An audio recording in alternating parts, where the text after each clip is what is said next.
Баршаңызға сәлем, менің арнама қош келіпсіздер. Сіздермен Мейрамгүл. Бүгін мен сіздерге осындай өте қарапайым және дәмді тез жасалатын құймақты торттардың ұсынамын. Ол үшін біз құймақтарымызды жасап аламыз. Егер сізге бір жасағаннан шығатын құймақтың рецебі керек болса, ол менің осы YouTube арнамда бар. Сол жерден таба аласыздар. Құймақтарымызды осылай жасап пісіріп алғаннан кейін арасына осындай кремімізді жағып бір-бірінің үстіне құймақты кремді осылай жасап аламыз. Крем менде мында сливки мен қант ұнтағынан жасалған, ал қызыл қарақаттан жасалған ол кули деп аталады.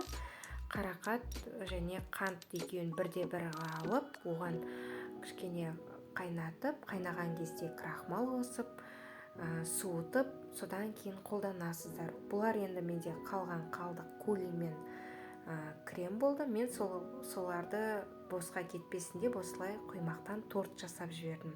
Сіздер де қалауларыңызша осылай жасасаңыздар болады. Мен бетіне қалған кулиммен әсемдедім. Жан-жағына кондитерский посыпкамен осылай тортты әрлеп шықтым. Енді әркім өз қалауынша әрлейді. Мінекей достар, осылай біздің тортымыз тез және өте әдемі болып дайын болды. Жасап көріңіздер.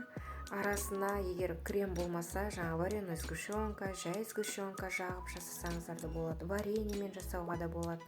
Осылайша дәмді торт жасасаңыздар болады. Менің видеомды соңына дейін көрген болсаңыздар, арнама тіркеліп, пікір қалдырып, лүпіл басып кетуді ұмытпаңыздар. Менің арнамнан және де басқа да көптеген рецепттерді таба аласыздар.